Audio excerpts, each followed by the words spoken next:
दोस्तों आज का वीडियो कुछ अलग होने जा रहा है क्योंकि रोज रोज आप लोगों को खेतीबाड़ी संबंधित तो जानकारी शेयर करते ही हैं कि कौन सी फसल में क्या दवाई का इस्तेमाल करना पड़ता है या फिर कौन सी फसल को कौन सी समय लगाना चाहिए। ये सारी जानकारी तो आप लोगों को रोज रोज हम शेयर करते रहते हैं, लेकिन आज के वीडियो में हम आप लोगों को एक ऐसा जानकारी शेयर करेंगे जो कि नए नए जो दुकानदार है जो कि एग्रीकल्चर शॉप खोलना चाह रहे हैं या फिर खोल चुके हैं, उन लोगों के लिए बहुत ही ज़्यादा फायदेमंद होने जा रहे हैं। तो आज हम बात करेंगे दोस्तों एक नए दुकानदार को अपनी दुकान पर क्या क्या दवा का स्टॉक रखना चाहिए, चाहे इंसेक्टिसाइड हो गया, चाहे फंगिसाइड हो गया, चाहे फर्टिलाइजर हो गया, चाहे सीड हो गया, मतलब क्या क्या दुकानदार के पास ये चीज़ होना चाहिए ताकि दुकानदार को मतलब बिकने में अच्छा होगा या फिर जो कस्टमर अपने पास आएगा वो भी खुश होकर जाके अपने फसल पर प्रयोग करेगा और रिजल्ट भी मिलेगा। तो इसीलिए आज का वीडियो उन लोगों के लिए बहुत ही ज़्यादा फायदेमंद होने जा रहे हैं जो लोग नए नए दुकान खुलने जा रहे हैं या फिर खोल चुके हैं और समझ में नहीं आ रहे कि क्या क्या दवा का स्टॉक रखना चाहिए। उन लोगों के लिए बहुत ही ज़्यादा स्पेशल होने जा रहा है। तो वीडियो बहुत ही इंटरेस्टिंग इसीलिए होने जा रहा है, तो वीडियो को लास्ट तक देखिए। बट हाँ, उससे पहले अगर हमारे इस चैनल पर पहली बार आ रहे हैं तो चैनल को सब्सक्राइब जल्दी कर लीजिएगा क्योंकि हम इस चैनल पर ऐसा ही न्यू वीडियो आप लोगों के लिए डालते रहते हैं। तो दोस्तों जैसा कि आप लोग देख पा रहे हैं, अभी हम एक छोटा सा एग्रीकल्चर शॉप के अंदर आ चुके हैं और ये जो दुकान है दोस्तों, ये अभी अभी नया दुकान ओपन किए हैं दुकानदार ने। तो इनको समझ नहीं आ रहा था कि मतलब कौन सी फंगिसाइड को रखें, कौन सी पेस्टिसाइड को रखें, कौन सी खाद को रखें, बीज को रखें, समझ नहीं आ रहा था।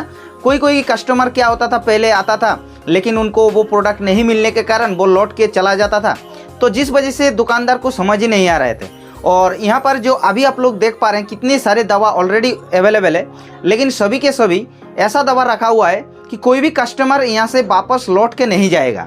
तो कौन कौन सी इंसेक्टिसाइड रखे हैं, कौन कौन सी फंगिसाइड रखे हैं, कौन कौन सी पीजीआर रखे हैं, क्या खाद रखे हैं, क्या बीज रखे हैं, सभी एक एक करके आप लोगों को बताएंगे। और आप लोग भी यही अगर रखते हैं तो आप लोगों का भी कस्टमर एक भी वापस लौट के नहीं जाएगा। तो आप लोगों को वीडियो को लास्ट तक देखना है।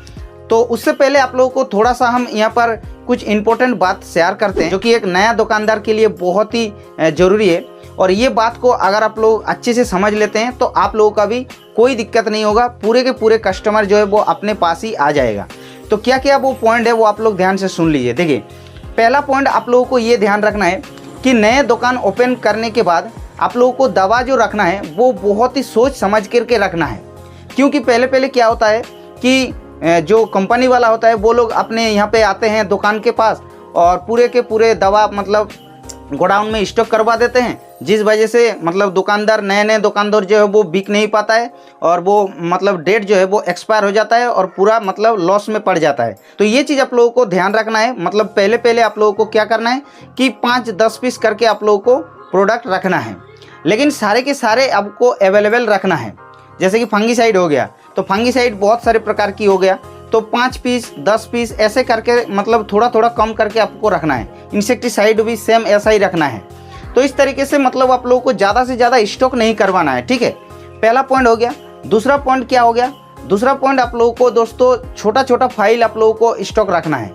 अगर मान के चलिए आपके एरिया में ज़्यादा मतलब खेती नहीं होता है, थोड़ा बहुत कम मात्रा में खेती होता है और ज़्यादा बड़ा किसान नहीं है, तो उन लोगों के लिए क्या होगा कि 50 ml का फाइल, 100 ml का फाइल बहुत ही इंपॉर्टेंट होता है। जैसे कि हमारे यहाँ पे एक दुकान पे जहाँ पर हम अभी आप लोग देख पा रहे हैं, मतलब यहाँ पे क्या होता है छोटा किसान है तो उनको क्या ज़रूरत पड़ता है 50 ml का फाइल, 100 ml का फाइल, ये सारे ज़रूरत पड़ता है। और इसीलिए यहाँ पर जितने सारे प्रोडक्ट आप लोग देख पा रहे हैं सभी जो है छोटा सा फाइल है, 50 ml, 100 ml, 250 ml, जोर से जोर है, उससे बड़ा नहीं है। तो इस तरीके से छोटा फाइल रखना है। अब तीसरा पॉइंट क्या ध्यान रखना है कि जैसे कि मान के चलिए दवा जो है वो रखते हैं आप लोगों को, वो अच्छे ब्रांड का रखना है। मतलब लोकल ब्रांड का आप लोगों को नहीं रखना है। अच्छे ब्रांड का रखने से क्या होता है कि कस्टमर अपने पास आएगा, तो कस्टमर को अगर आप लोग अच्छा ब्रांड देंगे, भले ही रेट थोड़ा ज़्यादा लगे लेकिन उनका जो रिजल्ट है वो अच्छा मिलेगा। क्योंकि भाई लोकल ब्रांड का दवा नहीं काम करता है उतना शानदार तरीके से। केमिकल तो उसमें लिखा हुआ रहता है सेम परसेंटेज में, लेकिन उसके अंदर जो मोलिक्यूल होता है वो परसेंटेज में कम रहता है, जिस वजह से लोकल वाला जो दवा होता है वो काम नहीं करता है उतना शानदार तरीके से।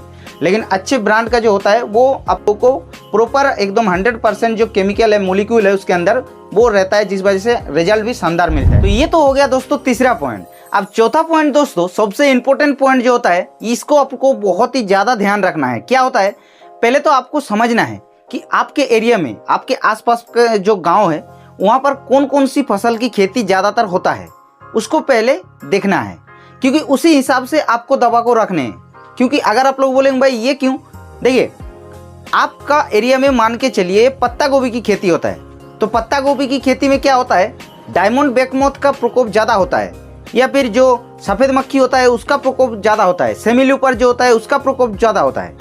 तो उसको कंट्रोल जो करेगा इंसेक्टिसाइड, उसी इंसेक्टिसाइड को तो आप रखेंगे ना, किसी फालतू इंसेक्टिसाइड को आप क्यों रखेंगे। तो इसीलिए आपको समझना है पहले कि आपके एरिया में कौन सी क्रॉप का खेती ज़्यादा होता है, उस हिसाब से कौन सी इंसेक्टिसाइड यूज होता है उसको आपको रखना है। और ऐसे अगर रखते हैं तो आपकी दुकान में मतलब दवा ज़्यादा स्टॉक भी नहीं होगा, और जो भी कस्टमर आएगा उसको आपको खुशी मन से मतलब प्रोडक्ट दे पाएंगे। तो इस तरीके से इस पॉइंट को ध्यान रख रहे हैं।